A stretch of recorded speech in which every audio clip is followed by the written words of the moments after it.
Boa tarde. E aí, Oi, professor, boa tarde. bem? Todo mundo conseguiu entrar aí? Tem bastante gente já, professor. Pelo menos aqui para mim está parecendo que tem 75 pessoas online. Sim. 75 pessoas presentes. Então, quantos são na turma de vocês? Ô, professor, eu não sei se chega a ser 100 ou se é 90 e poucos. É uma coisa assim. Então, porque a questão é a seguinte, teve um pequeno problema aí, né? E aí o pessoal 97 pessoas. Então, o pessoal do sexto período vai assistir a aula com vocês também, entendeu? Ah, então tá faltando bastante gente, professor. Vai começar de uma vez? Então tá faltando, assim, muita gente. Então, aí, ó, já tem gente aqui, né? Na verdade, porque eu mandei o link para eles, né? Deixa eu ver aqui. Já tem gente da turma deles aqui, sim.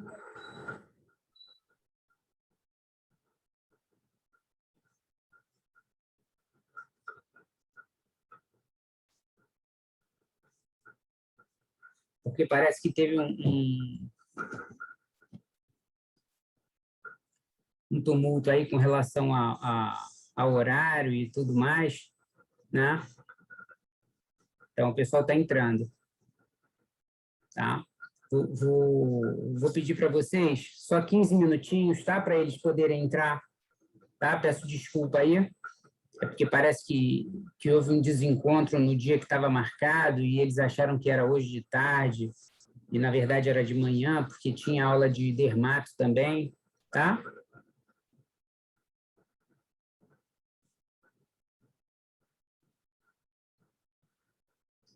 Não, Murilo, porque o que acontece é o seguinte, o sétimo período, Murilo, é todo mundo junto, é a A e a B, entendeu? A aula deles é todo mundo junto, sempre à tarde. Não é igual a de vocês, que divide metade da turma uma semana e a outra metade é na outra, tá? Professor, então a gente vai começar às 2h15, é isso? Isso, pode ser? Tá? Só para dar Tá tempo joia. para entrarem também, tá bom?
Mas canto.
Gente, vou começar aqui, tá? Pelo menos a fazer a chamada, porque senão a gente vai ficar aqui até, sabe lá Deus quando.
Vamos lá, enquanto a galera entra, eu vou fazendo a chamada com quem estiver aí. Depois quem for entrando vai me avisando e eu vou pondo a presença aqui para vocês, tá bom? Vamos lá, vou começar com a 7A, tá?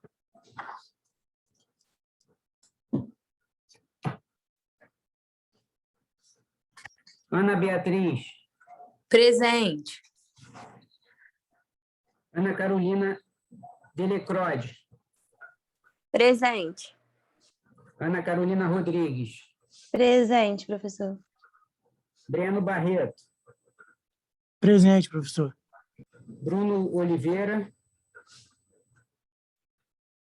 Presente, professor. Bruno Silva Boulos.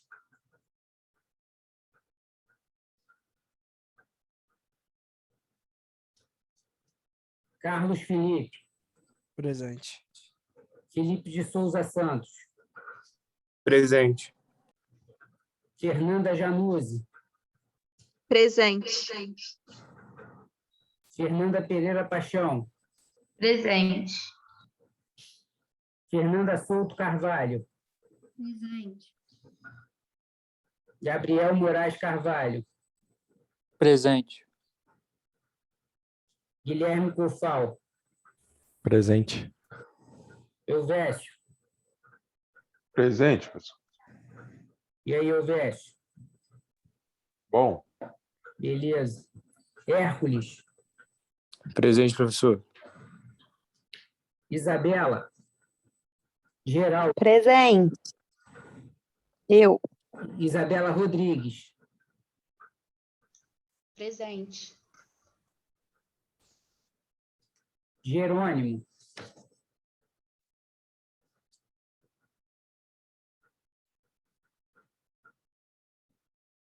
Jerônimo, tá aí?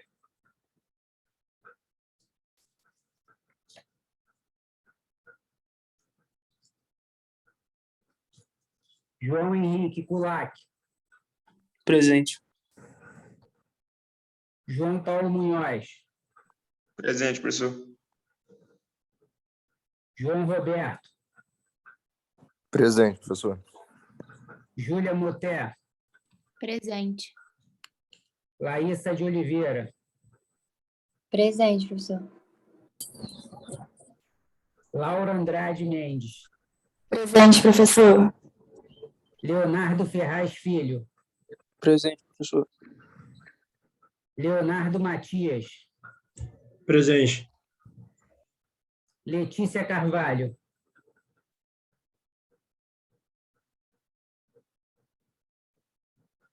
Letícia Maria. Oi, professor, presente. Luana, nem preciso chamar, né, Luana? Presente. Dando uma palhinha. Lucas Andrade.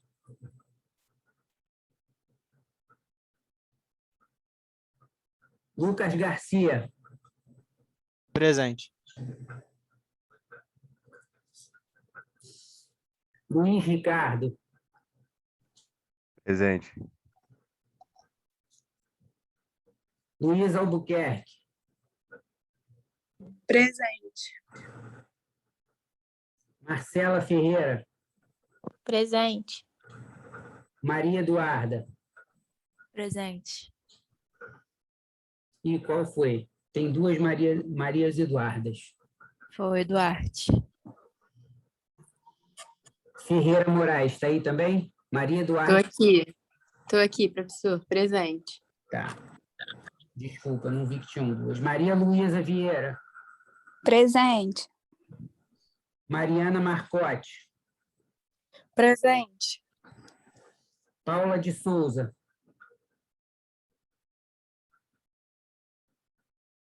Pedro Henrique Duarte.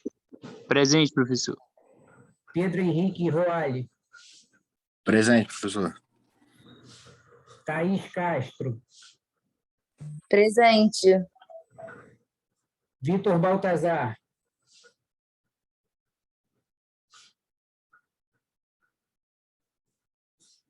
Vitor de Souza Pena.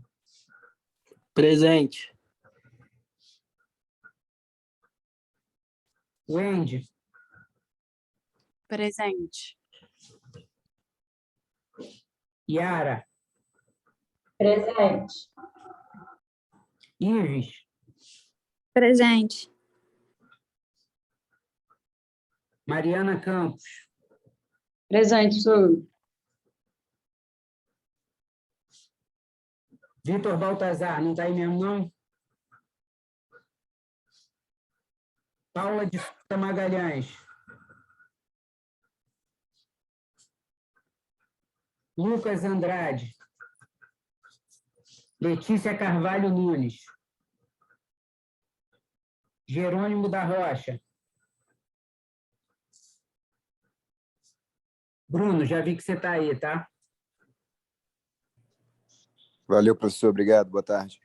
Valeu. 7B. Aline de Jesus. Presente.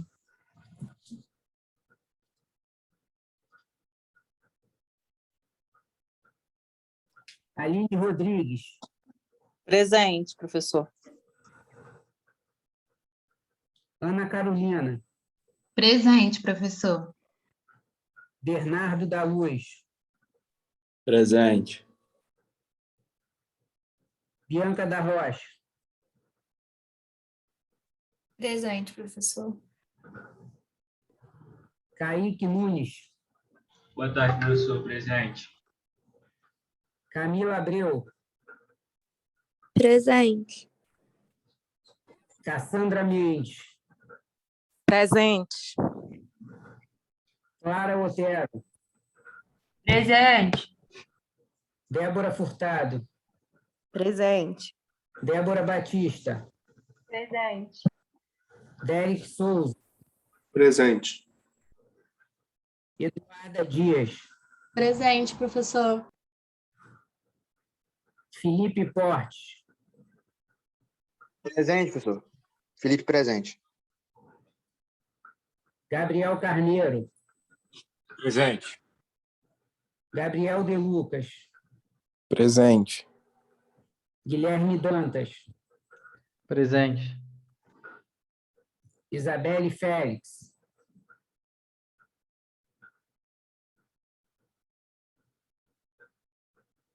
Ismaila. Presente. Isabela Machado. Presente. João Pedro Franco. Presente. João Pedro Inocêncio. Presente. Júlia Alonso. Presente. Lara Sampaio. Presente. Larissa Silvestre. Presente. Letícia Tristão. Presente, professor. Maria Tereza. Presente. Mariana da Cunha Correia. Presente. Matheus Augusto. Presente, professor. Maíra. Presente. Michele Ellen. Presente, professor. Murilo. Presente. Pedro Henrique Almeida.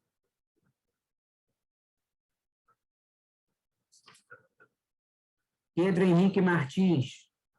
Presente. Felipe Sarmento. Presente. Rafaela Salomão. Presente, professor. Rayane. Presente. Juan. Presente. Sérgio Luciano. Presente. Silvério. Presente. Tarsila. Presente. Thaísa. Presente. Thales. Presente. Tiago. Presente. Vitor.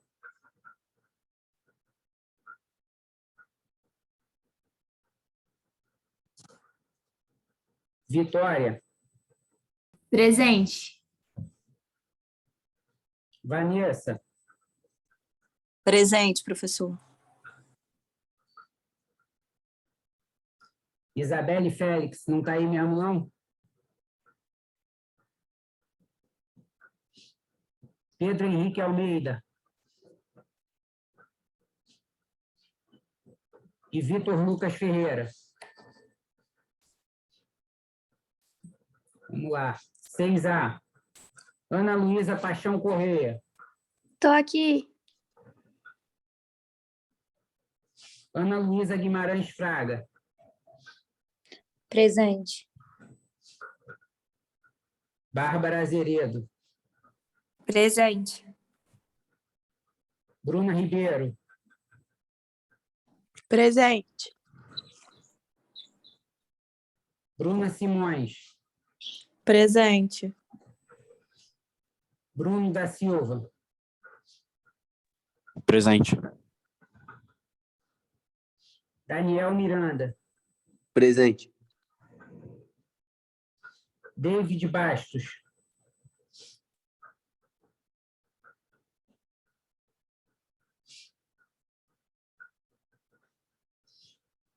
Enzo Garcia.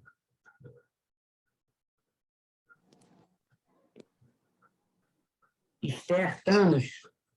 Presente, professor. Felipe Cruz. Presente, professor. Gabriel Amin.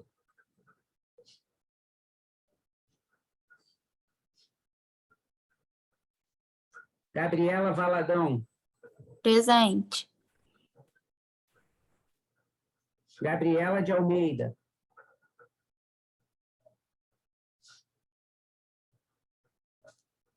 Giovanni de Paula. Presente, professor. Júlia de Araújo. Presente. Guilherme Marques.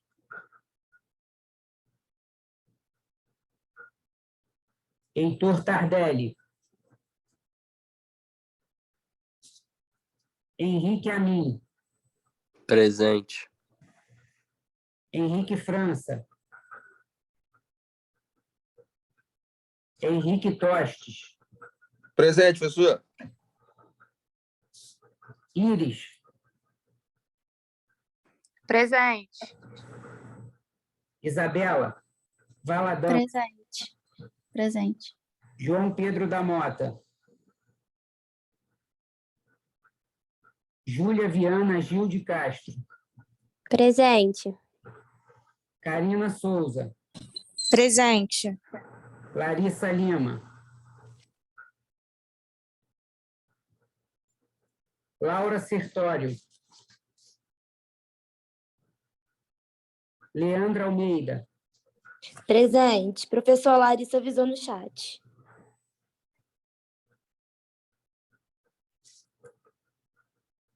Eita, Larissa Lima.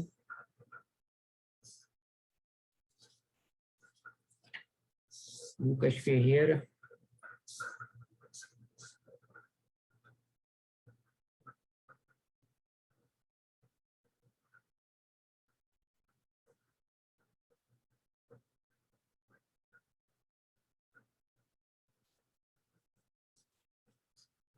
Não, é Vitor Lucas. Tá aqui. Letícia Campitelli. Presente.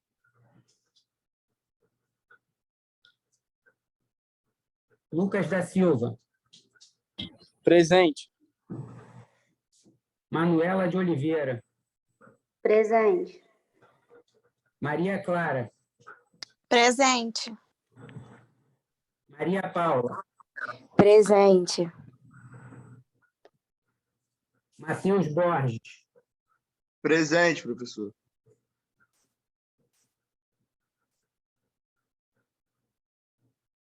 Mila. Presente. Paulo Henrique. Presente, professor. Paulo Toledo. Presente. Pedro Leite. Presente, professor. Rafaela de Almeida.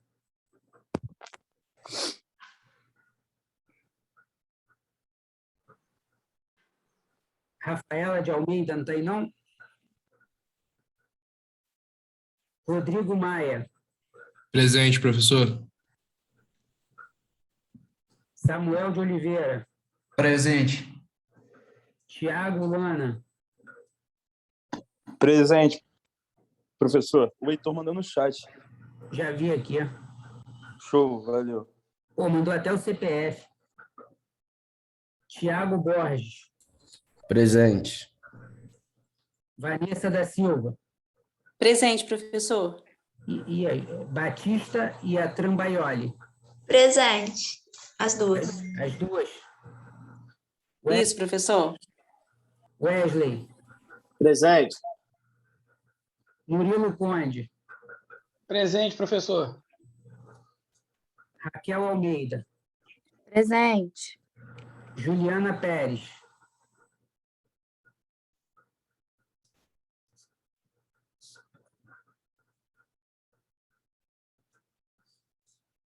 Já pus aqui, Heitor. Pedro Henrique é da 7B, né, Pedro? Professor, Guilherme Marques está presente também.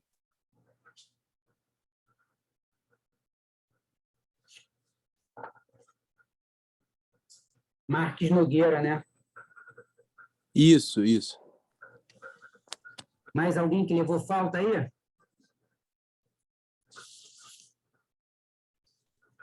Aí, essa falta pesa, hein? Uma falta na aula teórica pesa pra caramba, tá?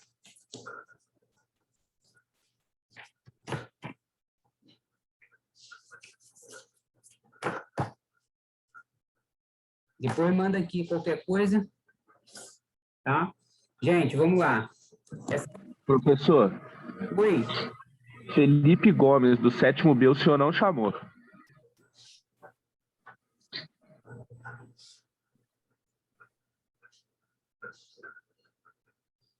Pô, tem certeza? Absoluta.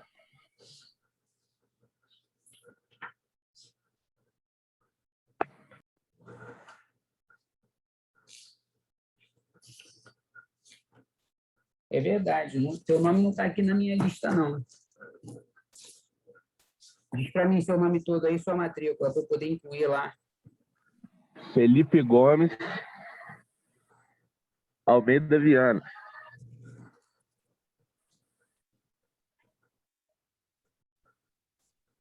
Viana é com N só?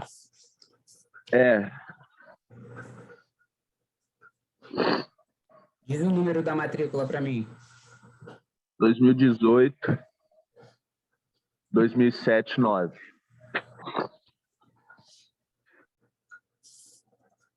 Show, já está aqui, tá?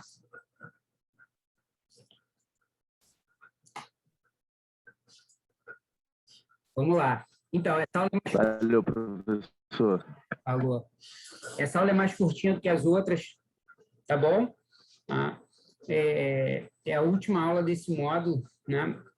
Espero que vocês estejam conseguindo ir bem aí nas matérias todas, tá?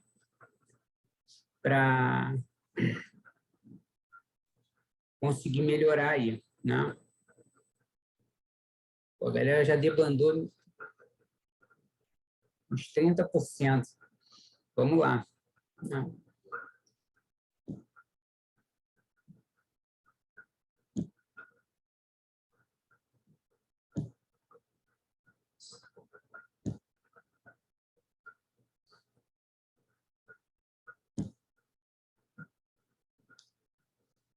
A gente vai falar das complicações crônicas, né, do diabetes. Tá? Vocês já tiveram esse módulo todo, né? Assim, a patologia mais importante que a gente tem, né, assim, dentro da endocrinologia, com relação a complicações e tudo mais, né, é a diabetes, né? Tem uma incidência enorme, né, uma vez que a diabetes do adulto é uma doença secundária à obesidade, que cada vez cresce mais, né? Com a questão da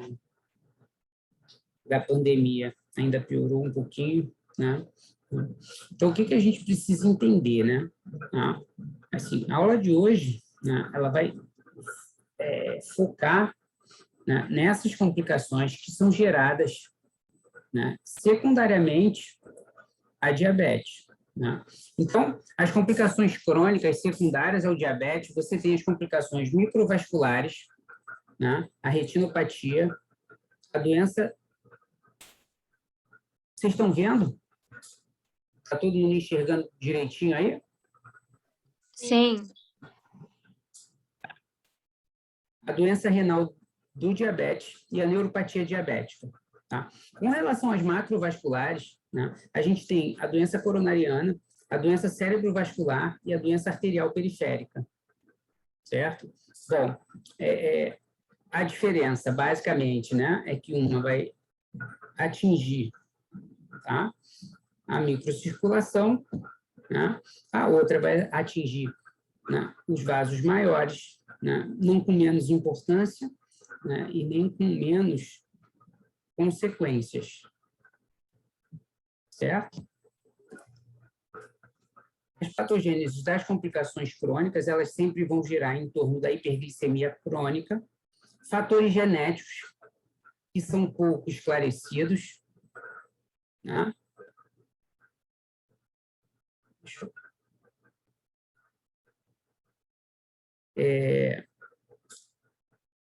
E fatores potencializadores, né? Dislipidemia, hipertensão arterial, fumo.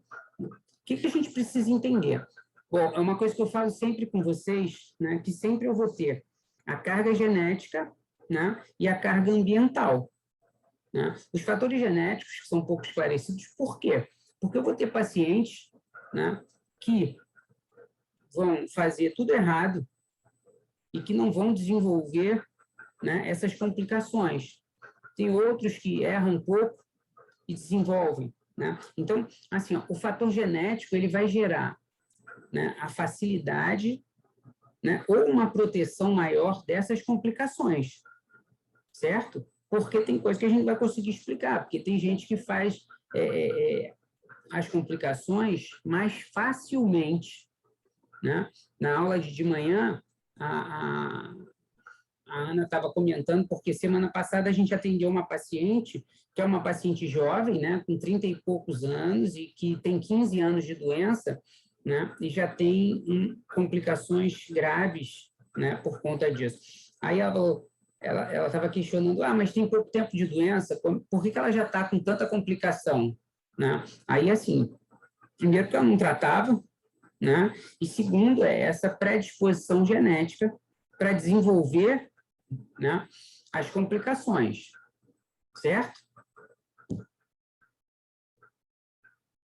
As lesões microvasculares, você tem os mecanismos fisiopatológicos, ou seja, a hiperglicemia plasmática, que gera uma hiperglicemia intracelular, tá? Aumentando os fatores vasoconstrictores, diminuindo os fatores vasodilatadores, tá? Que são alterações que, na grande maioria das vezes, a gente consegue reverter, aumentando a permeabilidade vascular e o extravasamento proteico, tá?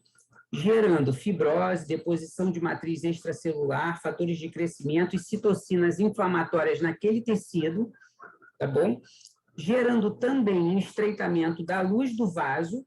Com isso, tá? Eu não só vou criar um tecido que não é o tecido natural dali, tá? E vou gerar também, né, uma diminuição da chegada de oxigênio e de nutrientes, certo? Então, o que vai acontecer? Vou fazer a apoptose celular, aquela célula morre.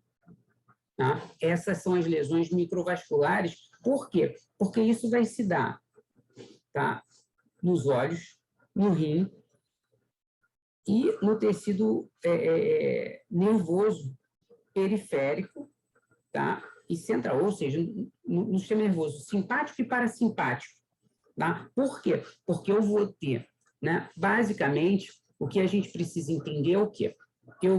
Imagina que eu tenho aqueles microvasos, né, onde eu vou ter o tempo inteiro, tá, uma agressão àquelas células do vaso por conta dessa hiperglicemia.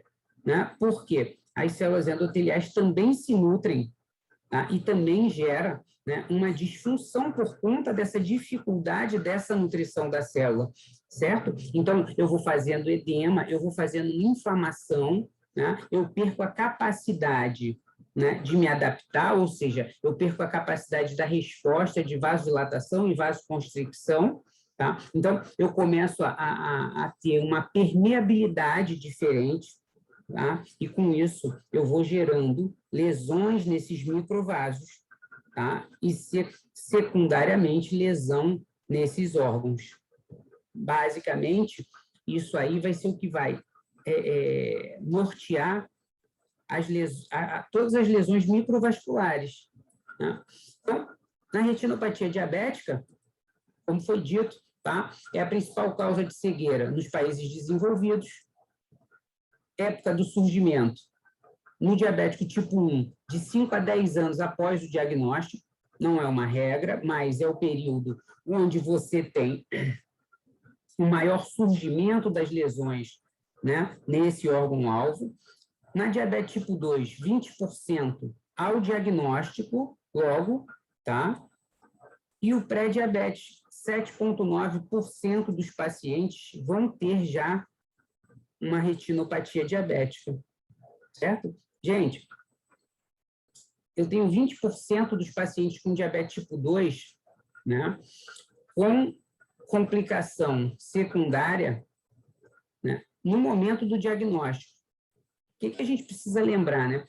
Lembra que eu sempre falo para vocês que o valor da glicemia de jejum veio caindo ao longo do tempo, né? Por quê? Porque quanto antes a gente faz o diagnóstico, né, eu diminuo essa chegada ao diagnóstico já com complicação. Né? Se hoje eu já começo, né, eu tenho o valor de referência, né, da glicemia de jejum em 100, né, há 20, 30 anos atrás, quando isso aí era 126, né? Depois, lembra que eu falo para vocês que era 126, depois caiu para 110 e agora chegou em 100. Por que se reduziu isso? Para que eu conseguisse fazer um diagnóstico precoce e evitasse chegar ao diagnóstico já com complicação. Tá bom? Então, o diabetes tipo 1 e 2, né, tem duração semelhante, a prevalência da retinopatia é mais elevada no grupo do diabetes tipo 1, e estes também apresentam maior chance de desenvolver retinopatia diabética progressiva. Por quê? Porque a diabetes tipo 1, né, quando ela não é cuidada, e a gente precisa lembrar sempre que essas complicações, elas surgem, né, no paciente que convive com a hiperglicemia, né, essa hiperglicemia no paciente diabético tipo 1 tende a ser mais intensa, né? Então, essas complicações também serão mais intensas, né? Outros possíveis acometimentos oftalmológicos, mononeuropatia do 3º, do 4º e do 6º par craniano, edema e palidez da papila, glaucoma, catarata, lesão de córnea, queratite, úlcera de córnea, descolamento de vítreo, em alguns casos de descolamento de retina também, chantelasma, microaneurisma de conjuntiva bulbar, mucormicose e alterações refratárias transitórias. Alterações refratárias transitórias é aquela questão que, quando o paciente está com hiperglicemia, né, eu sempre dou um exemplo para vocês, já devo ter dito com vocês na aula prática, se a gente pega um copo de água e a gente enche aquele copo de água com açúcar, né, eu vou mudar a refração. Tá? E aí a gente precisa lembrar que é isso que acontece lá no cristalino, tá bom? Onde você vai estar com uma hiperglicemia, você vai ter muita glicose ali, alterando essa refração, e aí esse paciente, se ele faz o exame, né, e faz o óculos com hiperglicemia, quando essa glicemia volta ao normal, né, essa refração vai mudar, tá bom? E aí ele vai perder o óculos, certo? Então, por isso é contraindicado, né, nos pacientes que estão com a glicemia elevada, não fazer o óculos. Fisiopatogenia. O mecanismo exato pelo qual a diabetes causa retinopatia não é totalmente compreendido, mas várias teorias tentam explicar a história natural da doença. A base da doença é a microangiopatia, com danos relacionados direta e indiretamente à hiperglicemia. Microangiopatia, caracterizada pelo espessamento da membrana basal do capilar, pelo que eu falei para vocês, né? Tá? Assim, ó, eu vou ter como se fosse um edema, uma inflamação naquele vaso bem fininho, tá bom? Com isso, eu gero uma oclusão capilar. Juntas, essas anormalidades causam hipóxia retiniana, quebra da barreira hematorretiniana e aumento da permeabilidade vascular, ou seja, eu vou estragar esse microvaso, né? Então, eu não consigo mais nutrir aquele tecido, tá bom? Eu perco a minha capacidade de filtrar, tá? E eu altero a minha permeabilidade, certo? Então, eu vou cursar com hemorragias, com exudatos, com edema retiniano e edema macular, shunts arteriovenosos e neovascularização. O que é isso? Como eu não estou conseguindo nutrir aquele pedaço ali, aquele tecido, eu vou criar neovasos e vou fazer shunts, né, para que eu tente nutrir aquele pedaço do tecido, né? Só que essa vascularização vai ser mais frágil, então eu vou arrebentar com mais facilidade, certo? E aí eu vou ter novos sangramentos. Ok? Fatores de risco para o surgimento e progressão da retinopatia. Tempo da doença, mau controle glicêmico, puberdade e gestação, hipertensão arterial sistêmica, doença renal, hiperlipemia e fatores genéticos, como eu disse antes. Como é que a gente vai acompanhar, né, essa retinopatia diabética? Até aqui está dando para entender, para acompanhar numa boa? Tá dando sim. Bom, paciente diabético tipo 1, crianças e adolescentes devem iniciar a avaliação pelo oftalmologista após a puberdade, tá? Ou 5 anos após o diagnóstico, igual revisão de carro, né? O que vier primeiro, certo? Adulto com diabetes mellitus tipo 1 devem ter uma avaliação pelo oftalmologista 5 anos após o diagnóstico, ou seja, aquele pessoal que tem o diagnóstico depois da puberdade, tá? Após 5 anos, começa a ter avaliação. Pacientes com diabetes tipo 2 devem ter uma avaliação pelo oftalmologista ao diagnóstico. Por que ao diagnóstico? Porque a gente não sabe quando começou isso aí.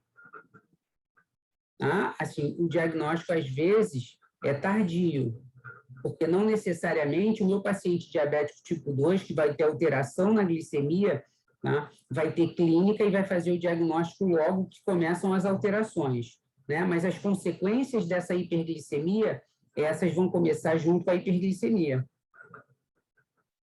O exame deve ser anual, podendo a periodicidade ser menor, dependendo do grau de retinopatia ou maculopatia encontrado. Durante a gravidez, os exames devem ser trimestrais ou a critério do oftalmologista. Durante a gravidez, lembra que, assim como na puberdade, a chance de piora ou de surgimento da retinopatia aumenta. Mulheres com diabetes tipo 1 ou 2 que estão planejando engravidar ou que estão grávidas devem ser aconselhadas sobre o risco de desenvolvimento ou progressão da retinopatia diabética. E pacientes mal controlados, caso apresentem uma melhora rápida do controle glicêmico, como pós-transplante, troca de tratamento por bomba de insulina, ou um milagre qualquer, e a pessoa resolveu começar a se tratar, tá? Você tem que orientar, porque nesses casos de melhora súbita, né, você corre o risco, tá, de agravar a retinopatia. Tá bom? Então, você tem que acompanhar mais de perto, tá, com o oftalmologista para que você não deixe isso acontecer. Monitoramento. Caso não haja evidência de retinopatia, em 1 ou 2 anos consecutivos, lembra que o exame é anual. Eu fiz o primeiro exame e não deu nada, 5 anos depois do diagnóstico, né? Fiz o primeiro, não deu nada. Fiz o segundo, não deu nada. Eu posso passar a cada 2 anos. Tá bom? Se a retinopatia estiver progredindo, as avaliações precisam ser realizadas em intervalos menores, talvez a cada 6 ou a cada 3 meses, né? Mulheres diabéticas gestantes, segmento é trimestral até 1 ano após o parto. Classificação da retinopatia diabética não proliferativa leve, né? Você vai ter microaneurismas apenas. Esses microaneurismas, bom, falei com vocês, né, que você vai ter um vaso que vai ficar meio que obstruído, vamos dizer assim, né, por essa hiperglicemia, e aí você vai fazer pequenas lesões nessa parede do capilar, certo? Então, você dificulta a passagem do sangue. Então, você tem um vaso normal que, de repente, afila, tá? Nesse momento aqui, né, o que vai acontecer? Eu vou ter uma pressão muito grande para passar por um vasinho que está menor, né? Então, nesse ponto, eu faço pequenos aneurismas que são vistos ao exame, né, como pontinhos vermelhos. Certo? Então, a retinopatia leve, não proliferativa, você tem alguns pontinhos perdidos aí no fundo de olho, tá? Retinopatia não proliferativa moderada, você aumenta o número, né, desses pontinhos vermelhos, ou seja, eu vou ter mais microaneurismas porque eu vou ter mais vasos lesados, ou a ponto de ter uma lesão mais grave.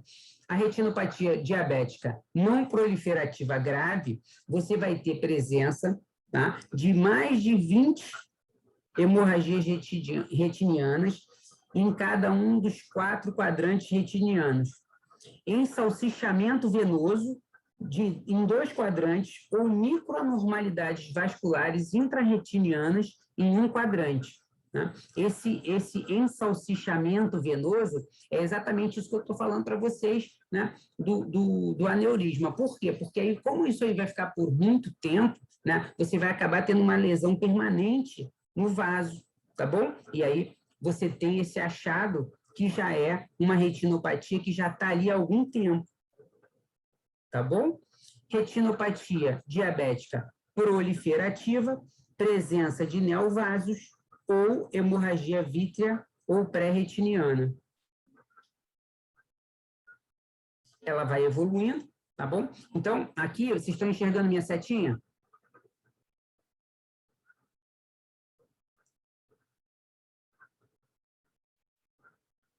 Obrigado pela participação. Nesse primeiro aqui, né, você vê esses pontinhos vermelhos aqui, tá? Isso aqui, tá, são os microaneurismas. Mas você vê que o olho está bem, com um aspecto bem legal, né? Tá bom? Aqui, tá? Você vê os microaneurismas, né? E você vê esses brancos aqui, né? Que são névoos, tá? Mas você vê que já está mais, assim, está mais feio, né? Tá bom? Então, assim, a gente vê que tem mais complicação, né? E proporcionalmente, né, a gente vê que está muito pior, tá bom? Nessa C aqui, né, a gente já vê, né, muitos vasinhos aqui, ó, você vê que aqui no meio parece que está tudo meio que colorido, desenhado, você vê que já tem uma hemorragia aqui bem grande, tá bom? Né? Então, essa é a diferença, né? Vamos sempre comparar para que a gente possa entender. Aqui você já tem edema, você já tem um quadro bem complicado, tá bom? Isso aqui a gente vê no fundo de olho, tá? Essa aqui é a tomografia, onde a gente consegue ver, né, o edema, tá? Da mácula. Ó, você vê a diferença, essa daqui para essa aqui, certo? E aqui você vê a angiografia é como se fosse um fundo de olho, tá? Melhorado, tá? Onde você tem o contraste e você vai ver, ó, esses pontinhos brancos aqui, tá? São vários pontos de pequenas lesões, certo? Então, essa é a diferença, tá? E o que a gente precisa entender, né?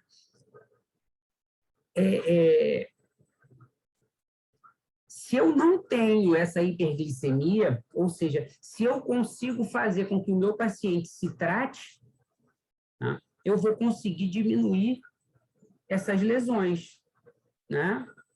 Ou, uma vez que aconteça, vamos dizer que a gente pegou o nosso paciente aqui, certo? Eu consigo parar e não deixar que ela vá progredindo, certo? Essa é a nossa intenção quando a gente trata o nosso paciente. Com relação ao rim, com relação à oftalmopatia, ficou alguma pergunta? Alguma coisa que vocês não tenham entendido? Não, professor. Tranquilo? Está tudo certo, professor.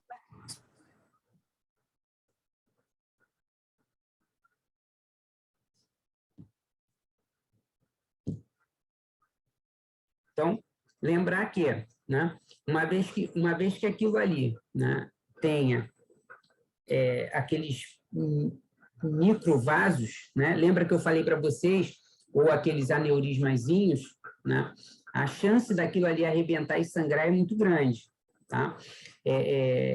Quando aquilo ali começa a ficar de uma maneira, né, que o risco seja grande, é quando a gente faz o laser, né, que é uma cauterização daqueles vasinhos para que eu não sangre, porque o que eu não quero é que sangre. Tá? Bom, então vamos passar para frente, né? Na doença renal diabética, basicamente, o que a gente precisa ter na cabeça do que a gente vai ver é muito parecido, tá, com a lesão do vaso na retina. Só que aqui, isso vai acontecer no parênquima renal.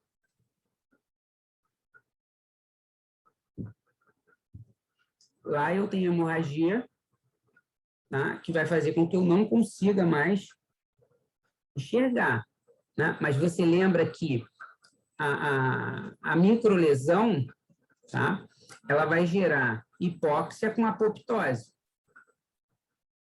certo? Então, é como se eu matasse aquele tecido ali por falta de oxigenação e de nutrição. A mesma coisa acontece no rim, certo? Então, o rim também eu vou fazer, né, isso, tá bom? E o meu rim vai parar de funcionar, ou seja, por isso eu tenho uma diminuição na minha taxa de filtração glomerular. Certo? A doença renal do diabetes é uma das complicações microvasculares mais frequentes do diabetes mellitus tipo 1 e tipo 2, acometendo de 20% a 40% dos pacientes. A doença renal do diabetes foi descrita inicialmente como uma doença predominantemente glomerular, caracterizada por um aumento da excreção urinária de albumina anterior à redução da taxa de filtração glomerular. No entanto, estudos recentes demonstram que aproximadamente 20% dos casos apresentam redução da taxa sem uma elevação da albuminúria. Tá bom? Então, desde então, o termo doença renal do diabetes tem sido empregado. Por quê? Né? Porque, assim, não é pura e simplesmente uma glomerulopatia, né? Ou seja, é uma doença que tem outros requisitos, tá bom? E pode se apresentar de maneiras diferentes.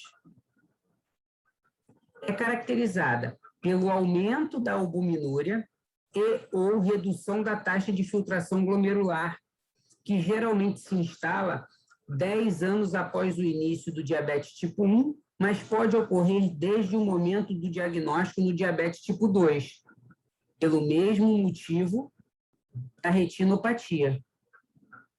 Certo?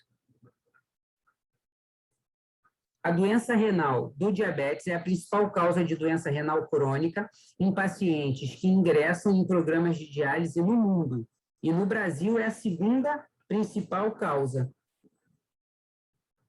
Aproximadamente 25 entre 10 mil adultos com diagnóstico de diabetes mellitus evoluem para doença renal crônica terminal por ano. Né? Ou seja, é muito mais do que a gente imagina. Tá bom?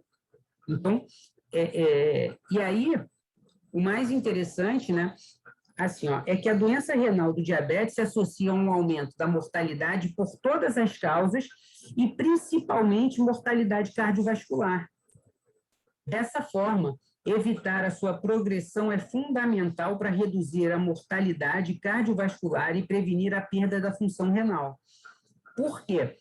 Gente, porque se o meu rim não está funcionando, né, eu vou ter consequências no meu funcionamento como um todo. Tá? E aí eu aumento a minha morbimortalidade. Fatores de risco para o surgimento ou progressão da doença renal do diabetes. Mau controle glicêmico, ou seja, aquela hiperglicemia mantida, o tempo de duração, hipertensão, tabagismo, hipercolesterolemia, puberdade e fatores genéticos. Tá bom? A obstrução urinária, infecção do trato urinário de repetição e uso de fármacos que são nefrotóxicos, eles apenas pioram a progressão. Certo? Então, vamos prestar atenção nisso aqui. Fisiopatogenia da progressão da doença renal do diabetes, né? A hiperglicemia apresenta um papel central no desenvolvimento e progressão da doença renal do diabetes. A fisiopatogenia da doença renal se divide em duas partes. Alteração precoce, com predomínio dos efeitos hemodinâmicos e metabólicos. Eu vou começar com uma hiperfiltração glomerular mediada pelos receptores, né, do SGLT2, que é o ponto lá de ação daquele remédio que a gente sempre fala lá no ambulatório, né? O inibidor do SGLT2. Tá? Por quê? Isso aí faz com que você aumente a reabsorção de sódio e de glicose pelo rim. Tá bom? E com isso você leva a uma hipertrofia glomerular e dos túbulos renais. É como se você fizesse uma superfunção do rim. Por que o rim está fazendo isso? E aí, galera? Alguém chuta aí? Para poder absorver sódio? Pode falar, Guilherme. Não escutei. Para absorver a glicose junto com sódio? Sim, mas por que ele está fazendo isso?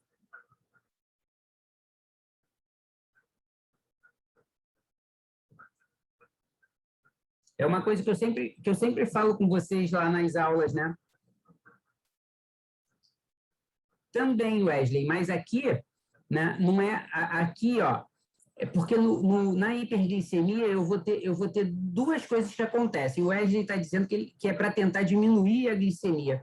Na verdade, eu vou ter dois fatores, né? Quando a glicemia passa de 170, lembra o que eu falo para vocês? Assim, ó, eu não tenho mais a capacidade de reabsorver, né? Por quê?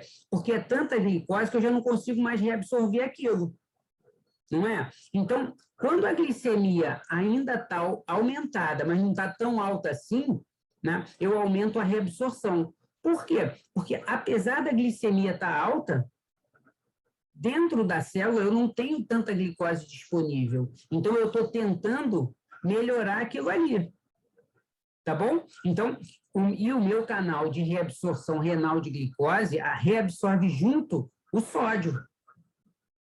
Tá bom? Então, é isso que vai acontecer, tá? A gente vai, num primeiro momento, fazer uma hiperfiltração, tentando compensar essa falta de glicose e essa hiperglicemia, né? Que está tudo junto.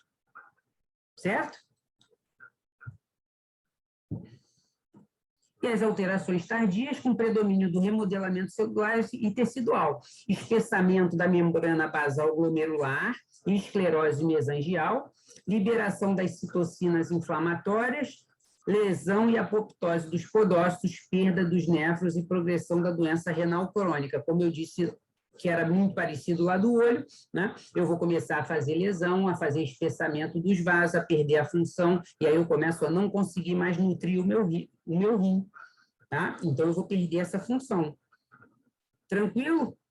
Vamos lá, vamos tentar entender isso melhor. Na fase precoce, ela resulta no aumento da filtração glomerular de glicose, com consequente aumento da reabsorção tubular de glicose e sódio. Essa recuperação aumentada do sódio reduz a concentração desse eletrólito no túbulo distal e mácula densa, alterando o feedback do túbulo glomerular, resultando em uma dilatação da arteríola aferente, ativação do sistema renina-angiotensina-aldosterona e vasoconstricção da artéria eferente. Vamos lá. Minha glicose está alta, né? Eu vou reabsorver aqui. Vocês estão vendo minha setinha? Sim. Tá. Eu vou reabsorver aqui, né? Como é que vai chegar aqui? Com pouco sódio, pouca glicose, não é? Então, eu vou achar que eu tenho pouco sódio. Tá? Quando eu acho que eu tenho pouco sódio, né, a gente vai ativar o sistema renina-angiotensina-aldosterona, certo? E aí eu começo a ter as repercussões, né, dessa alteração. Tá? Quando isso acontece, o que eu vou fazer? Tá?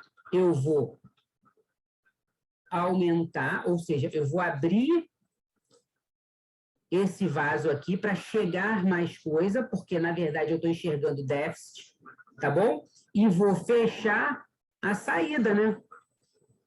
Tá? E aí eu faço uma hipertensão dentro do meu rim, tá? E aí toca de lesão na microcirculação, porque a pressão ali dentro está aumentada, tá? Dentre todas as outras confusões que já estão acontecendo ali.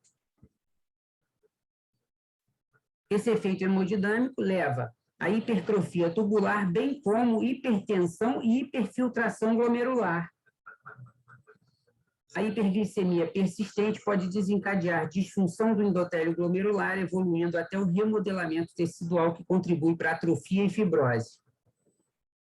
Deu para entender tranquilo aqui?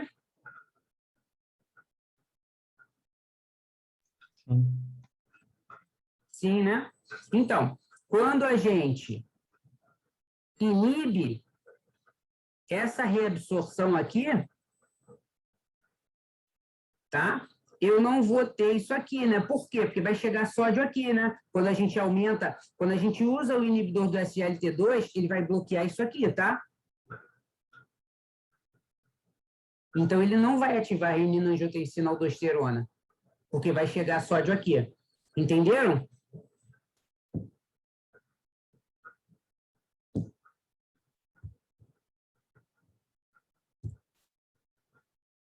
A evolução da nefropatia, né, você tem essa fase de hiperfiltração, como a gente falou, tá? Esse aqui, verdinho, é a taxa de filtração glomerular, tá? Depois a gente vai ter uma estabilização e uma queda, tá? Assim como, né, a proteinúria, que vai subindo gradativamente.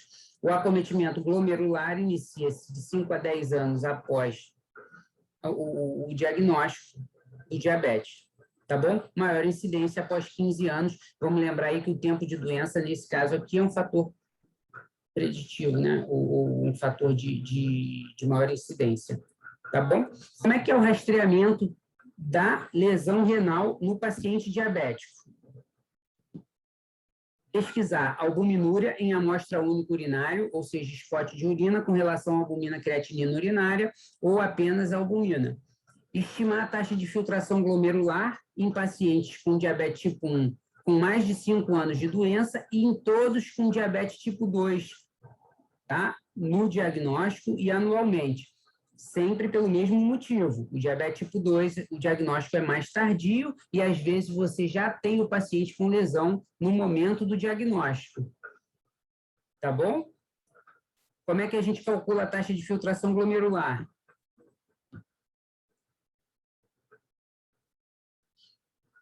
Alguém me diz aí? Creatinina. Hã? Pela creatinina. Isso aí, né? E aí a gente joga lá no aplicativo, exatamente, o clearance, né? Tá? Também pode fazer o clearance de creatinina na urina de 24 horas, tá bom? Tá? Bom, paciente com diabetes tipo 1, na puberdade ou com diabetes persistentemente descompensado precisam ser rastreados independente do tempo de doença, tá? Ou de qualquer outra indicação. Toda albuminúria anormal deve ser confirmada em 2 ou 3 amostras coletadas em um intervalo de 3 a 6 meses. Fatores que podem aumentar transitoriamente a excreção urinária de albumina.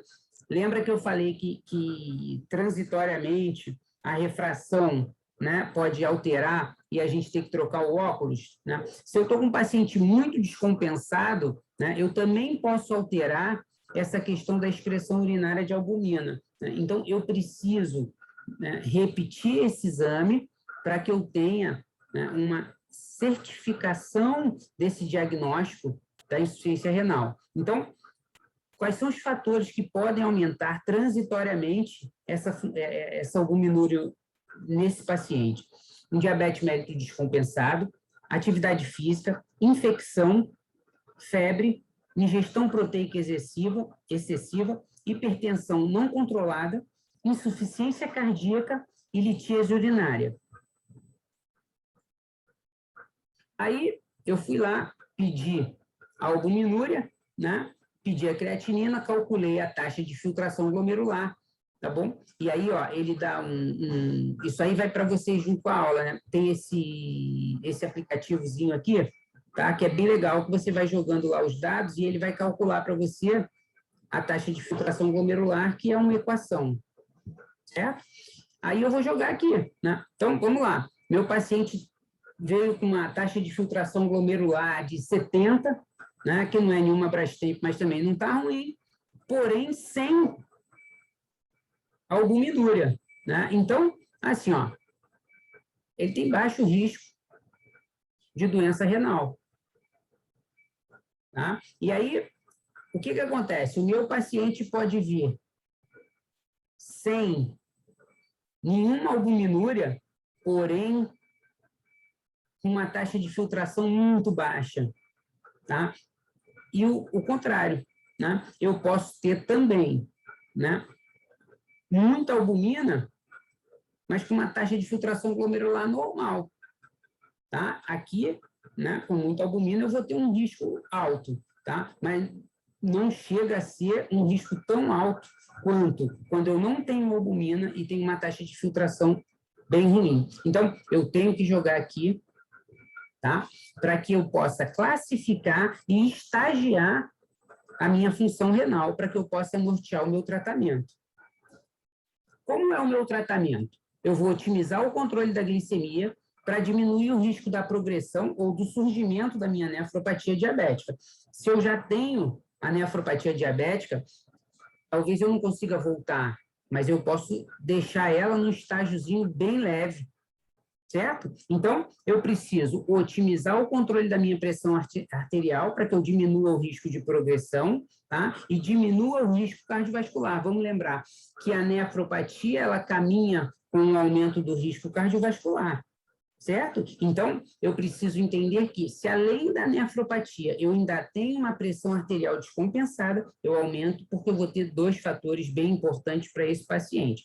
Em paciente com albuminúria, considerar valores de pressão arterial abaixo de 130/80, tá bom? Pacientes com neuropatia diabética que não fazem diálise, a ingestão de proteína não deve exceder 0,8 gramas por quilo dia. Em pacientes que já fazem diálise, a gente pode considerar uma ingesta proteica um pouquinho maior, uma vez que ele vai dialisar e vai filtrar aquilo ali.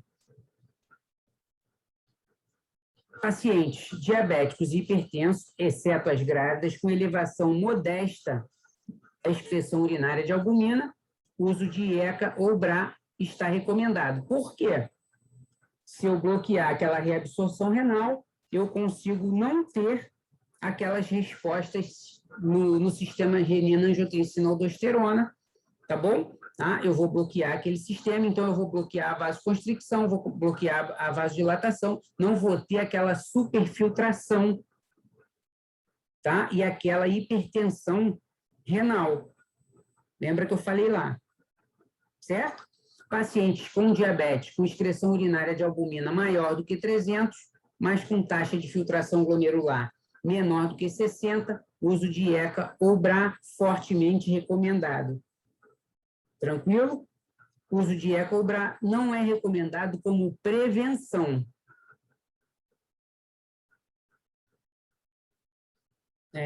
Os nefrologistas, eu fui numa aula uma vez e assim, tem alguns trabalhos que mostram que a dose, né, que eles fazem do IECA ou do BRA é a dose mais alta que o paciente suportar, né? Então, assim, se o paciente está assintomático, eles vão aumentando esse treco aí, tá? Justamente para botar esse rim protegido, para não deixar evoluir, né?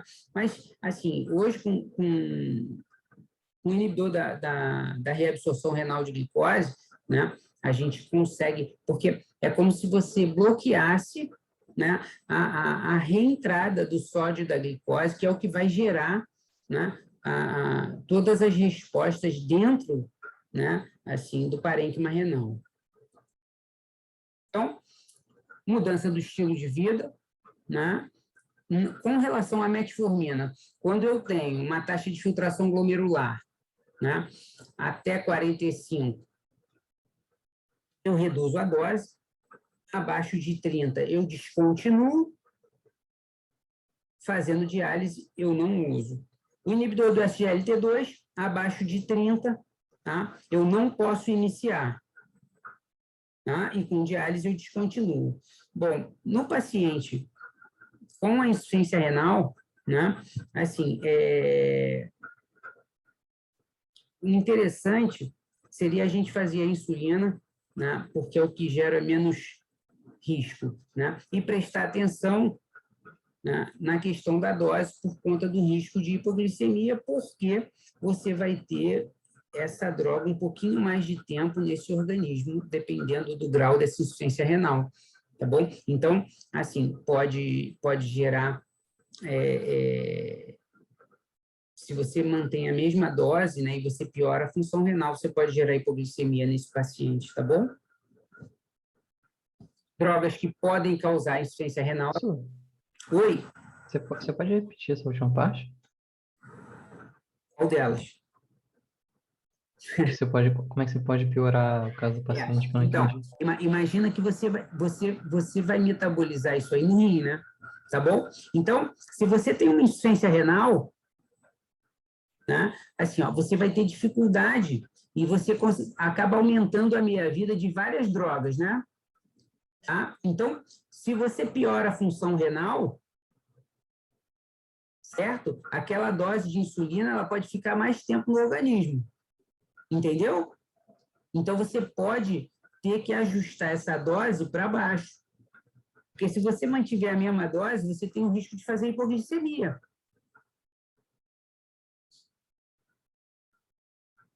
Entendeu? Entendi. De verdade? Entendi. A droga fica mais tempo circulante, é como se estivesse tomando mais droga, mas ele não tá. Isso aí. Na verdade, você, com a mesma dose, você acaba tendo ela agindo mais tempo. Tá? Aí você tem que ajustar a dose aí, né? Entendi. Obrigado, professor. Nada. Então, drogas que podem causar insuficiência renal aguda, antibióticos, aminoglicosídeos, aciclovir, cefalosporina, tá? E equibra, antineoplásicos, contrastes, heroína e metanfetamina, antirretrovirais, anti-inflamatório não hormonal e inibidor da bomba de próton. Esse estudo aqui foi um estudo de 2012, né, que ele quantificou o risco de falência renal aguda associada ao diabetes tipo 2, tá, na base de dados, tá, do Reino Unido. Então, nos pacientes com diabetes tipo 2, foram 119 mil pacientes, e pacientes sem diabetes, 1.794.000, tá?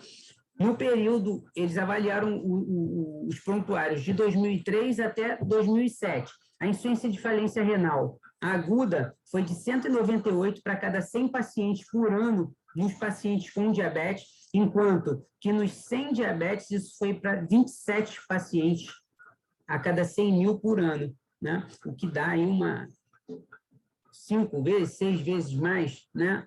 Até mais. Tá bom? Então, é um aumento muito grande, né?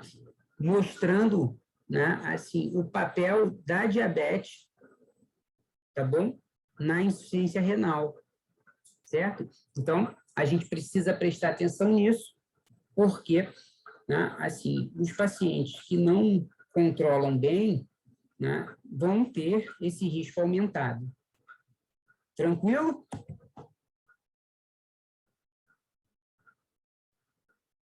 Então, oftalmopatia e nefropatia, tá? A gente viu, né? Alguma dúvida, alguma dificuldade?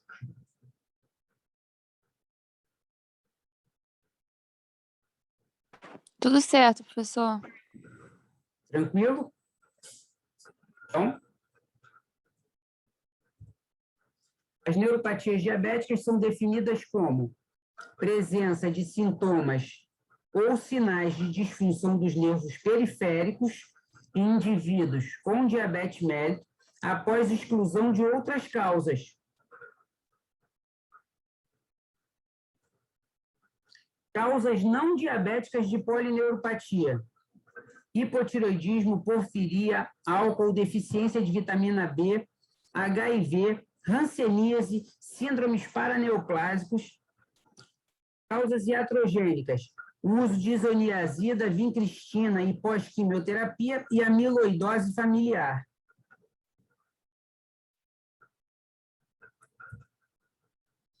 As neuropatias diabéticas são complicações crônicas mais prevalentes do diabetes mellitus.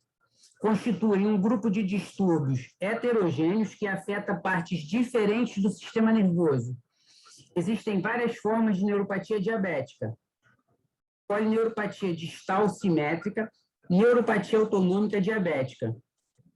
A neuropatia distal simétrica é a mais comum entre as neuropatias, presente em 75% a 90% dos casos, tá? A polineuropatia diabética dolorosa é observada em 25% dos casos, tá? A neuropatia diabética autonômica, ela resulta em um comprometimento cardiovascular, gastrointestinal, geniturinário, retiniano, hipoglicemia não percebida, alteração na sudorese e em membros inferiores.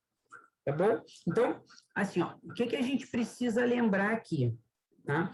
O mais comum da gente ver na neuropatia diabética, tá? São aquelas questões nos membros inferiores, aquela queimação, aquela dor que parece que está tomando uma agulhada, uma facada, né? Aquele paciente que relata, né? que acorda com a dormência, e aí quando começa a andar, ele melhora, certo? Tá? Essas são as neuropatias que são mais comuns, que são acometimentos periféricos. A autonômica, né? Assim, ela não é tão comum quanto a outra, tá? E é um caso, vamos dizer assim, que é um tratamento mais chato, né? Pela sintomatologia, certo?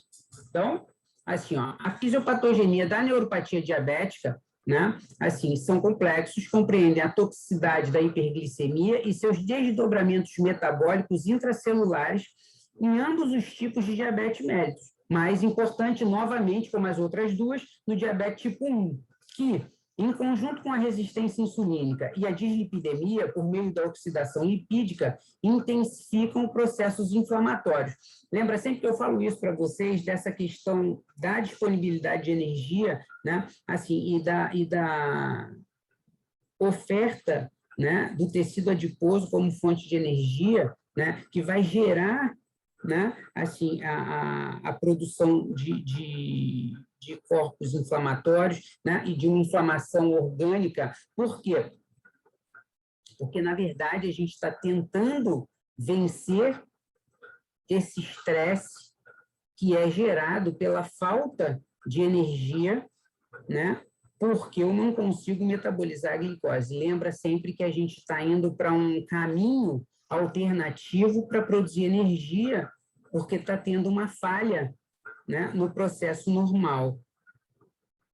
Tá? Eu não tive um tempo de adaptar porque eu tive uma falha. Então, não é como quando eu escolho, por exemplo, fazer uma dieta cetogênica, onde eu vou conseguindo ajustar as coisas porque eu tenho um funcionamento mais normal, vamos dizer assim, tá? Então, eu consigo ter tempo sem ter tanta lesão, tá? Então, o estresse oxidativo intracelular resulta em disfunção mitocondrial, sobrecarrega o retículo endoplasmático, promove danos ao DNA com lesões celulares funcionais irreversíveis. A sinalização da insulina comprometida no diabetes tipo 1 e também pela resistência insulínica no diabetes tipo 2 é um outro fator que se alinha para resultar essa lesão na célula nervosa. A síndrome metabólica, associada na maioria dos casos de diabetes tipo 2, constitui fator modificável envolvido na neuropatia diabética. Outros novos fatores e mecanismos metabólicos têm emergido e obesidade é apontada como o segundo fator metabólico, sendo a diabetes mellitus o primeiro, segundo os estudos observacionais recentes. Ou seja, a gente vai ter, né, a produção, né, dessa inflamação, né, e aí são interleucinas, tá? São nós, ou seja, a gente vai ter, tá, tudo de cabeça para baixo, com aquele microvaso que vai nutrir lá a minha bainha de mielina, certo? E que vai fazer com que esses meus nervos não tenham mais a capacidade, né, de, né, levar esse impulso nervoso de uma maneira normal, certo? E aí eu vou começando a ter, né, a exposição do meu nervo, né, e vou perdendo a capacidade, né, às vezes até mesmo de sentir a dor de uma forma normal. Tá? Então, como é que eu vou classificar isso aí? Polineuropatia simétrica generalizada. Tá? Então, eu vou ter a sensitiva aguda, a sensório-motora crônica e a autonômica.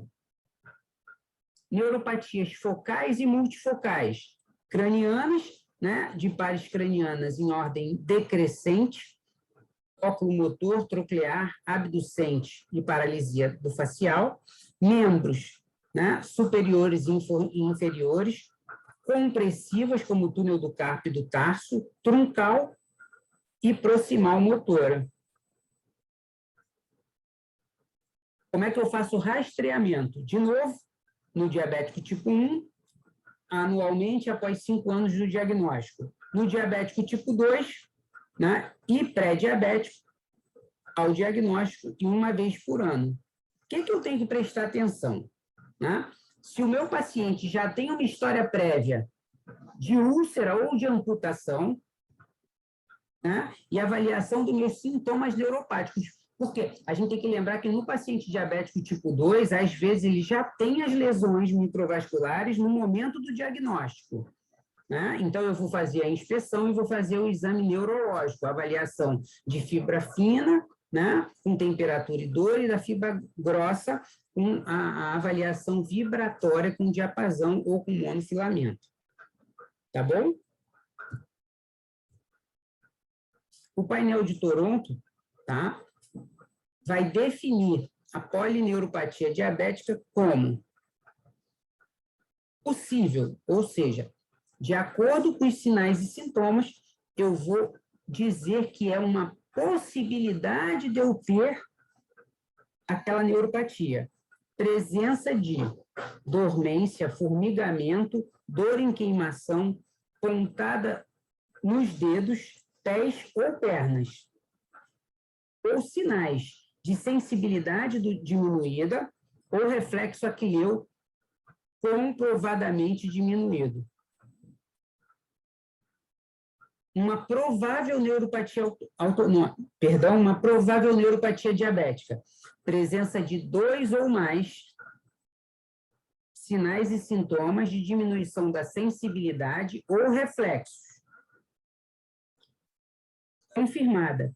Existência de anormalidade da velocidade de condução nervosa e um ou mais sintomas neuropáticos.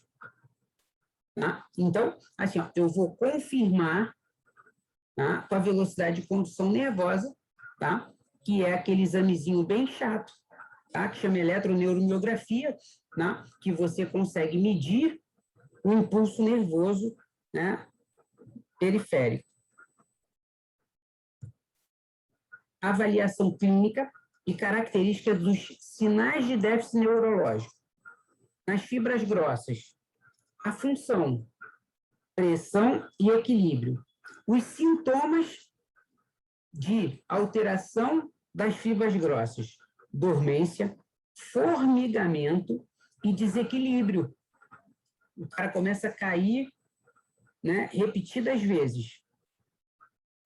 Os exames, né, para o diagnóstico clínico, vibração, diminuída ou ausente, reflexo aquileu, presente ao esforço ou ausente, e propriocepção diminuída ou ausente. Nas fibras finas, que tem como função a nocicepção e a sensibilidade, temperatura, né, a gente vai ter como sintoma dor, expressa como queimação, ardência, choque, pontada e facada. Tá? Os exames, ou eu vou ter a discriminação térmica, onde o paciente não vai conseguir mais fazer diferença do frio ou do quente, tá? E a sensibilidade dolorosa. Tá bom? Então, com essa avaliaçãozinha aqui, a gente consegue ver as fibras grossas e as fibras finas. Lembrando sempre que aqui a gente está falando de neuropatia periférica, certo? Até aqui, tranquilo? Sim. Característica da dor neuropática. Surge em repouso e melhora com os movimentos. Exacerbação noturna. Choque, pontada, agulhada, queimação. Resfriamento e aquecimento, alteração funcional da microcirculação. E redução dos sintomas. Tá? Assim, ó. Eu não vou ter mais a mesma sensibilidade.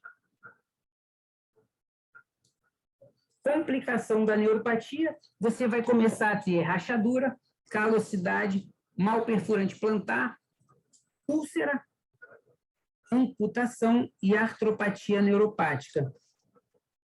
Certo? Assim, ó, você começa a ter alteração nessa microcirculação, assim como no resto. Tá bom? Então, você tem que lembrar que eu vou começar a nutrir esses tecidos de uma maneira anômala, a minha sensibilidade vai estar anômala, e aí o que acontece é, eu vou aumentar o risco, certo? De eu me machucar, de eu fazer um calo, às vezes, porque eu estou forçando aquilo ali, seja com calçado, seja lá com o que for, né? E aí eu vou fazer a lesão, não vou perceber, tá? E aí, quando você vai se dar conta, né, aquela lesão, né, já atingiu níveis que eu não tenho mais como tratar. Tá? Isso é o que mais a gente vê. Por quê? Porque essa neuropatia se instalou de uma maneira silenciosa, por um mau controle, né? E quando você, né, vai perceber, já está muito avançado. Tá? Lembrando que, aonde foi o início disso? Assim como as outras duas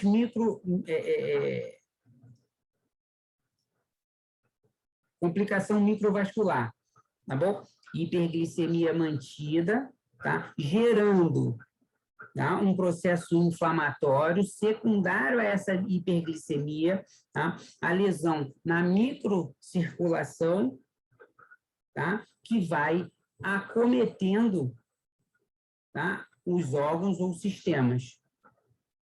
Tranquilo? Tratamento da neuropatia diabética sensório-motora, você vai dar duloxetina, venlafaxina, opioide, antidepressivo, anticonvulsivante. Por quê? O que a gente quer aqui? A gente quer amenizar os sintomas, tentar melhorar essa condução nervosa, tá? Para que a gente possa, né, estacionar essa lesão. Tá bom? A neuropatia autonômica pode ser sintomática ou apenas subclínica. Cardiovascular. Hipotensão postural, taquicardia em repouso, hipotensão ortostática, intolerância ao exercício. Tranquilo, gente? Eu não vou ter regulação autonômica, tá? Por mais que eu precise fazer vasoconstricção quando eu levanto, eu não vou ter mais isso, tá? Então, eu em pé vou estar do mesmo jeito como se eu estivesse deitado. Tá? Eu não tenho mais essa regulação de acordo com a necessidade em cada sistema. Vamos entender dessa forma para vocês poderem... Então, é assim, ó, eu estou sentado, tá? Eu estou de um jeito. Quando eu levanto, tá? Eu faço uma vasoconstricção nos membros inferiores, né? Porque senão, pela lei da gravidade, todo o sangue vai lá para baixo. Tá bom? E aí eu vou fazer hipotensão, porque meu sistema nervoso central vai ficar sem sangue, né? E é exatamente isso que acontece, né? Às vezes, quando a gente levanta muito rápido, a gente se sente mal, tá? É porque esse ajuste, às vezes, demora um pouquinho, né?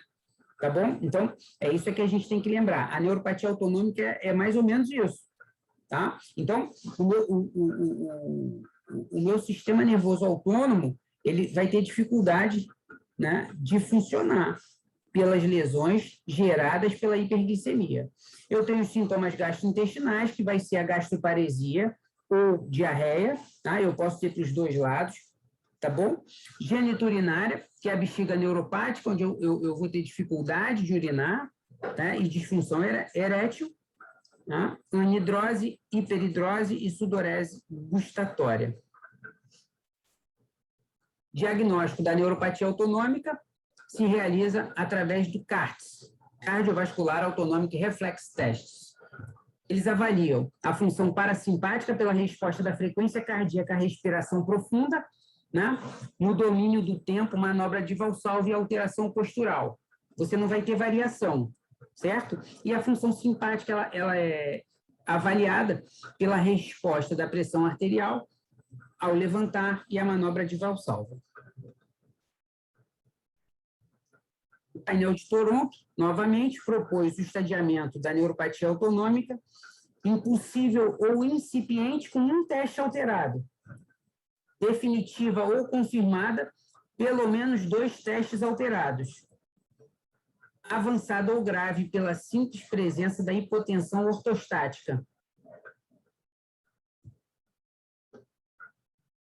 Bom, as microlesões, retinopatia, nefropatia e neuropatia. Tranquilo? Sim.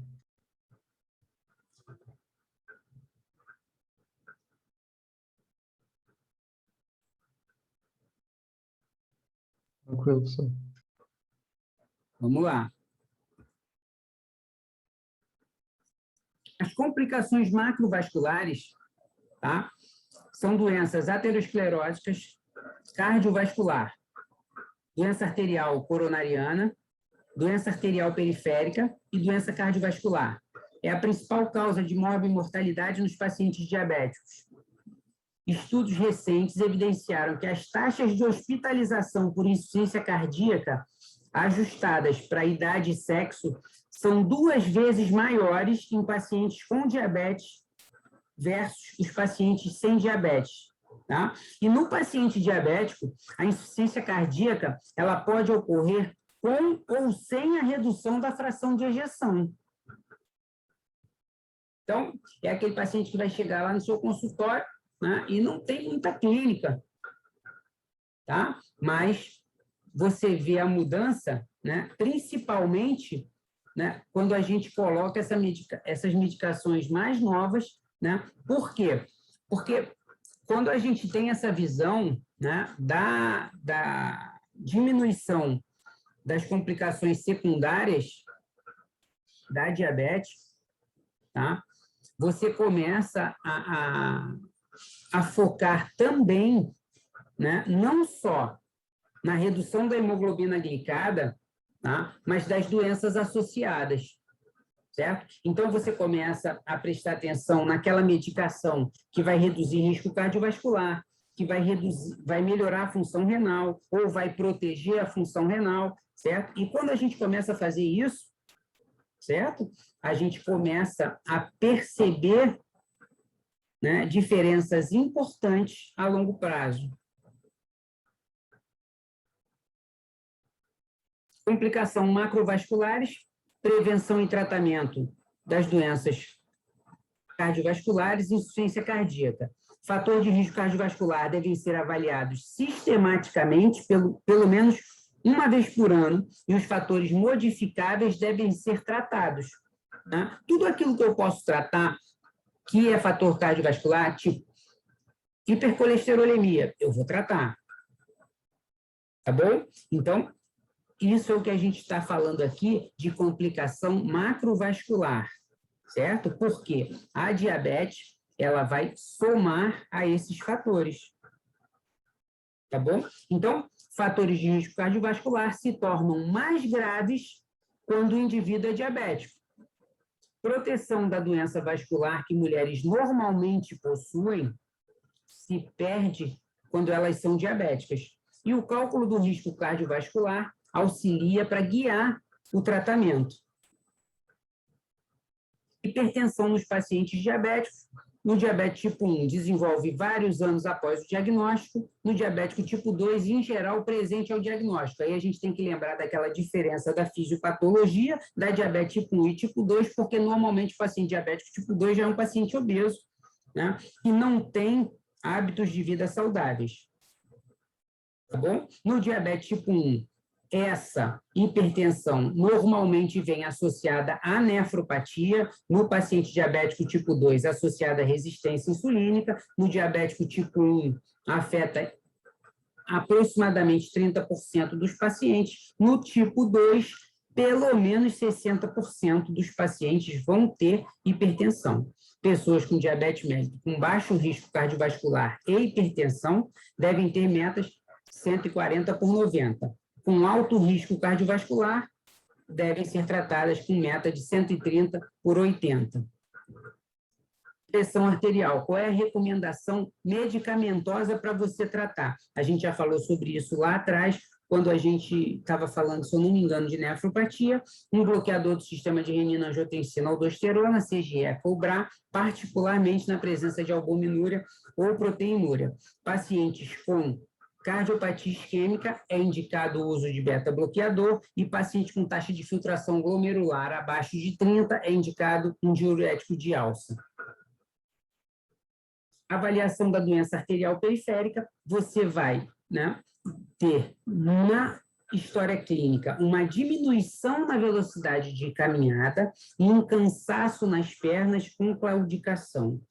O índice tornozelo braquial vai estar baixo, associado a um maior risco cardiovascular, independente de fatores de risco tradicionais.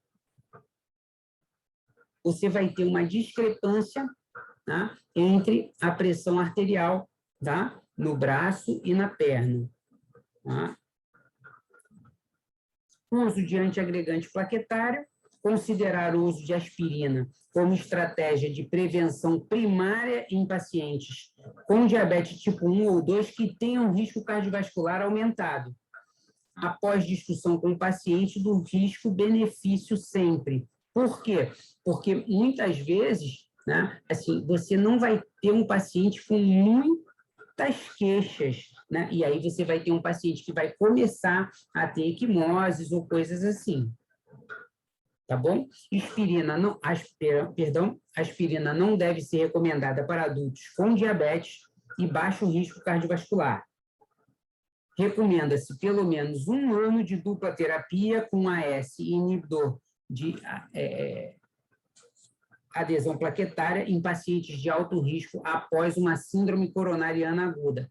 Ou seja, meu paciente diabético teve uma síndrome coronariana aguda, uma angina ou qualquer coisa assim, você vai fazer 1 ano de AS com inibidor de adesão plaquetária. Associação das medicações para diabetes com o risco de eventos cardiovasculares e hospitalização por falência cardíaca. Isso foi um trabalho, né, que teve um impacto muito grande. Por quê? Né? Como a gente viu, o risco de complicação ou doença cardíaca aumenta muito na diabetes, certo? E aí, como eu disse para vocês, quando a gente começa a ter uma visão mais generalizada do paciente, ou seja, eu não vou focar apenas na minha hemoglobina glicada ou na minha glicemia de jejum, certo? Eu começo a ver o meu paciente como um todo, e aí eu começo a perceber que algumas drogas, né, vão ter um benefício cardiovascular, né, muito bons, associados a um benefício na melhora da glicemia, tá bom? Então, são medicamentos que vão agir dos dois lados. Então, o que vai acontecer, né? Esse aqui, lixenantide, liraglutida, semaglutida e exenantide, tá? São todos aqui, são análogos do GLP-1, tá? Então, eu tenho esses 3 aqui, um benefício, tá? No que diz respeito a eventos maiores, tá? Que é infarto e AVC, basicamente, para vocês entenderem, tá bom? Esse aqui não faz bem nem mal, ficou em cima dessa linha. Então, ó, quando eu tenho para a esquerda é benefício, para a direita é piora, tá? Esses 3 aqui são inibidores do DPP-4, tá? Com leves melhoras, tá? No que diz respeito a eventos maiores, e os inibidores do SGLT2 mostrando melhora. No que diz respeito à insuficiência cardíaca, eu tenho piora com 2 inibidores do DPP-4, fica aqui, não melhora nem piora. Com relação ao análogo de GLP-1, tá? Eu tenho melhora com 3 e uma piora com 1, e com relação ao inibidor do SGLT2, eu tenho uma melhora bem expressiva, né, no que diz respeito à insuficiência cardíaca, né? E aí foi o que eu falei para vocês. Aí a gente começa a tratar o paciente, né, diabético, que tem aquela insuficiência cardíaca que é quase que assintomática, e a qualidade de vida do paciente melhora absurdamente quando você começa a fazer a medicação, né? Assim, ó, por quê? Né? Porque você, assim, melhorou essa questão da função cardíaca absurdamente, então ele fica melhor, né, no âmbito geral. E a gente foi perceber isso um pouquinho depois, né? Na verdade, a gente viu que tinha uma melhora, né? Até porque você tem essa questão da excreção, né, de sódio, água e glicose, você tem essa função, né, assim, né, que interfere na pressão arterial e no funcionamento do sistema renina, angiotensina, aldosterona, como a gente falou na aula lá da insuficiência renal, tá bom? Então, a gente tem isso aqui, né, com um a mais no tratamento, não só com inibidor do SGLT2, como também com o GLP-1, certo? Então, aqui essa piora aqui, tá, não é significativa. Então, a gente tem um benefício grande, tá, dessas duas classes terapêuticas no tratamento do meu paciente diabético, tá, no que diz respeito à saúde cardiovascular, ou proteção cardiovascular. Tá bom? Então, paciente com doença cardiovascular aterosclerótica estabelecida, nos diabéticos tipo 2, utilizar inibidor do SGLT2 ou agonista de GLP-1, com benefício cardiovascular estabelecido como parte do regime anti-hiperglicêmico desses pacientes. O único cuidado é com as hipoglicemias. Conclusão. Todas as complicações são passíveis de prevenção com um bom controle glicêmico. Novas drogas para o tratamento do diabetes tipo 2 oferecem benefícios além do controle da glicemia, como a gente viu aqui nesses dois trabalhos, né? Assim, são duas drogas para o tratamento do diabetes, tá? Que protege contra as lesões macrovasculares. A progressão da maioria das complicações pode ser evitada se detectada precocemente e instituída a terapia apropriada. Um indivíduo que tem um diabetes descontrolado pode perder de 5 a 7 anos de sua vida útil. Tratar outros fatores de risco, não apenas a glicemia. Isso aqui é um lembrete, tá? E a literatura recomendada. Gente, essa aula é bem curtinha. Vamos lá. Ficou alguma dúvida? Alguma coisa que vocês não entenderam aí?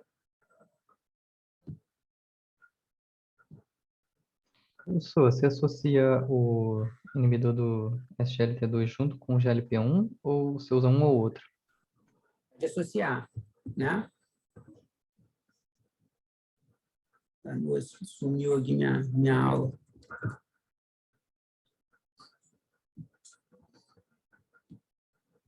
Espera aí que eu vou de novo aqui. Pode associar, tá? Aí o que você precisa prestar atenção, né? Assim, na aula de tratamento, a Vivian deve ter dito isso, né? Do octeto de Defronzo, né? Onde você vai usar tantas medicações quantas você precisar. Né? Logicamente, com bom senso, né? Você não vai sair fazendo tudo quanto é medicação, né? Tá? Mas tem gente que já começa associando bastante droga. Entendi, obrigado. Eu não costumo fazer monoterapia, quase nunca, né? Porque eu acho que a gente acaba perdendo a oportunidade de tratar de uma maneira mais agressiva, tá?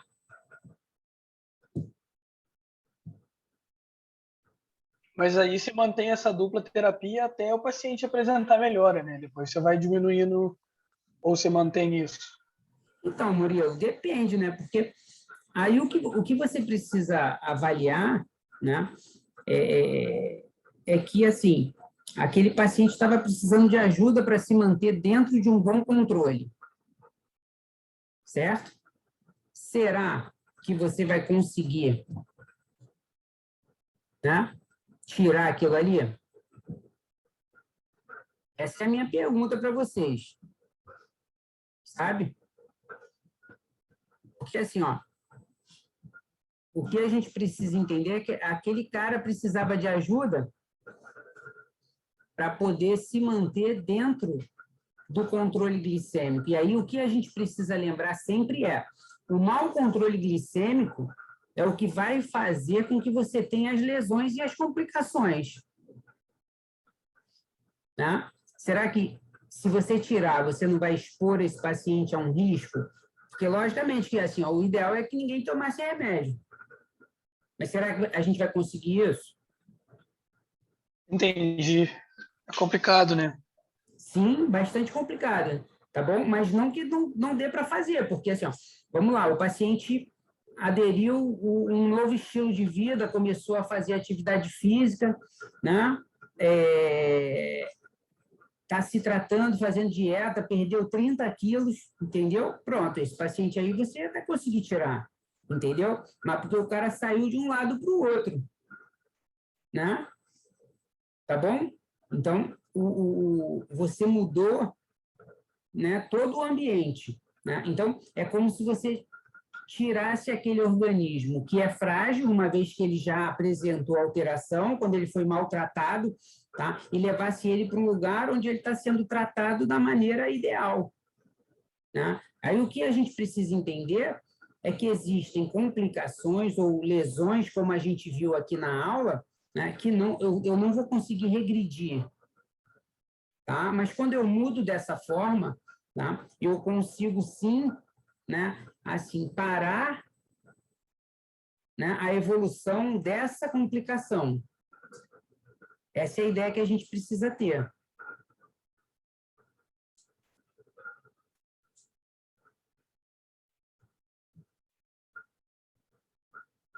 Tranquilo? Gente, na outra turma, uma aluna me perguntou, né, com relação à droga, porque ela falou que estava com dificuldade, né, de estudar droga, mecanismo de ação, né? Assim, vocês estão com a mesma dificuldade?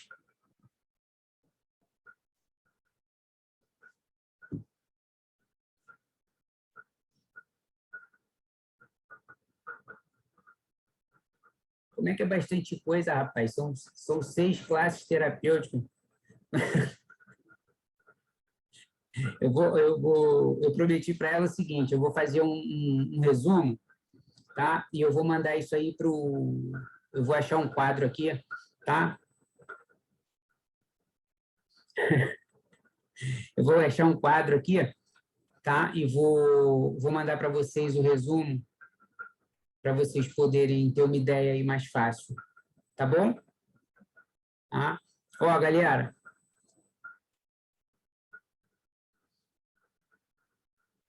o que eu queria falar para vocês, tá? Estudem com calma, tá bom? Assim, ó, a prova não tá difícil, tá? A gente já conversou bastante aí nas aulas práticas, certo? Assim, ó, fisiopatologia, remédio, complicação crônica e aguda, tá bom?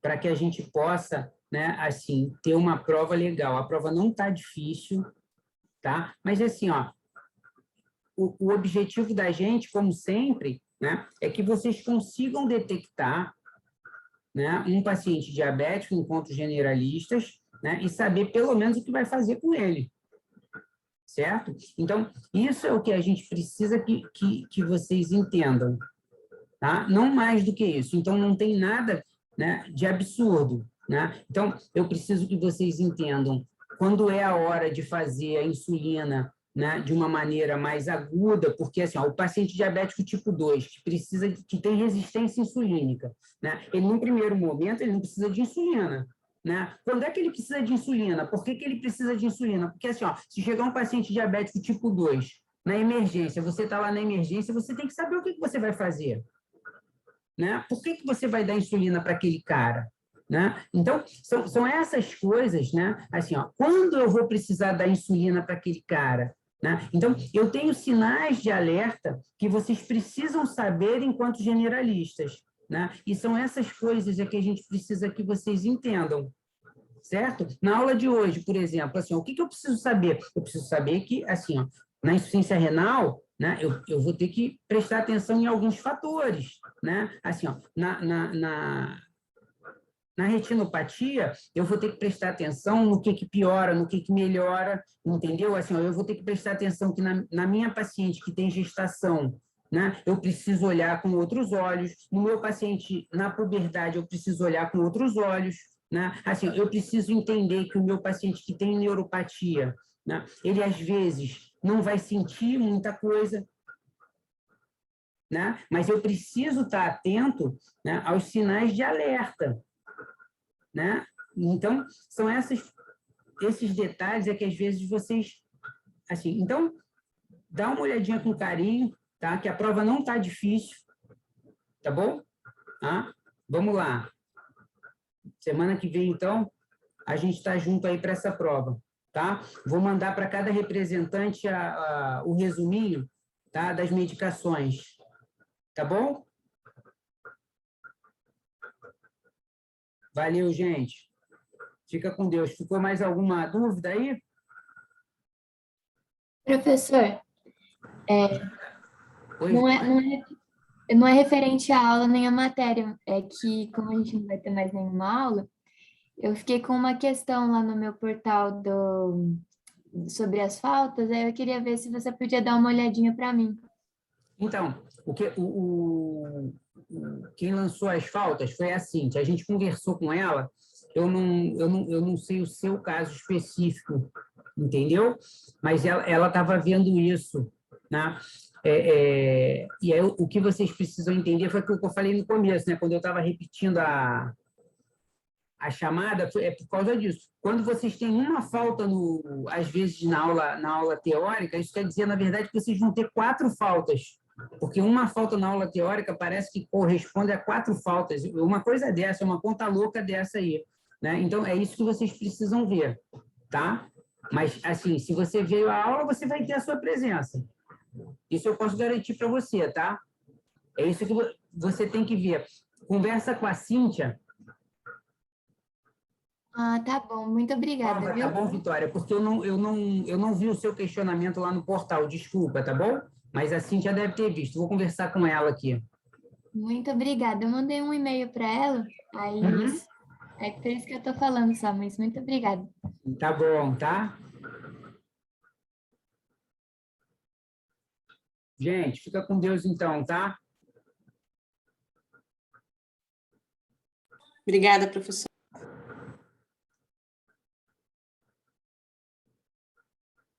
Obrigado, professor. Valeu.